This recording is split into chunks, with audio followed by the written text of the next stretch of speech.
രാജ്യത്തെ നിർണായകമായ ഉത്തർപ്രദേശ് നിയമസഭാ തെരഞ്ഞെടുപ്പിൽ ബി.ജെ.പിക്ക് ചരിത്ര വിജയം. 403 അംഗ നിയമസഭയിൽ 4-3 ഭൂരിപക്ഷത്തോടെ ഉത്തർപ്രദേശിൽ ബി.ജെ.പി അധികാരത്തിലേക്ക്.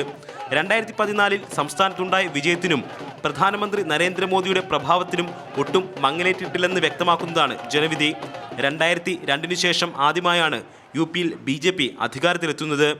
ബി.ജെ.പിയുടെ തേരോട്ടത്തിൽ എതിരാളികൾ നിഷ്പ്രഭരായി. കഴിഞ്ഞ ലോക്സഭാ തെരഞ്ഞെടുപ്പിലേറ്റ കനത്ത തിരിച്ചടിയിൽ നിന്ന് കരകയറാനുള്ള എസ്.പിയുടെയും ബി.എസ്.പിയുടെയും ശ്രമം വിഫലമായി. 2014 നഷ്ടപ്പെട്ട വോട്ട് ബാങ്ക് തിരിച്ചുപിടിക്കാൻ ഇരു പാർട്ടികൾക്കും കഴിഞ്ഞില്ല. അതേസമയം 2014 ലഭിച്ച വോട്ട് വിഹിതം നിലനിർത്താൻ കഴിഞ്ഞുവെന്നത് ഇരു പാർട്ടികൾക്കും അല്പമെങ്കിലും ആശ്വാസമായി. കോൺഗ്രസുമായുള്ള സഖ്യം എസ്.പിക്ക് ദുരന്തമായി. എസ്.പിയിൽ അഖിലേഷ് യാദവിനെതിരായ കലാപത്തിന് തിരഞ്ഞെടുപ്പ് ഫലം പുതിയ തുടക്കം നൽകും. മോദി തരംഗത്തിൽ തുടർച്ചയായി രണ്ടാമത്തെ അടിയേറ്റ മായാവതി സംസ്ഥാനത്ത് പൂർണ്ണമായും അപ്രസക്തമായി. കേന്ദ്ര സർക്കാരിന്റെ നയസമീപനങ്ങൾക്കും ബി.ജെ.പിയുടെ രാഷ്ട്രീയ ലക്ഷ്യങ്ങൾക്കും ഊർജ്ജം പകരുന്നതാണ് ഉത്തർപ്രദേശ് നിയമസഭാ തെരഞ്ഞെടുപ്പ് ഫലം. അതോടൊപ്പം 2019 ഭരണ തുടർച്ചയെന്ന ലക്ഷ്യം ഉത്തർപ്രദേശ് നിയമസഭാ തെരഞ്ഞെടുപ്പിലൂടെ ബി.ജെ.പി ഊട്ടിയുറപ്പിക്കുന്നു.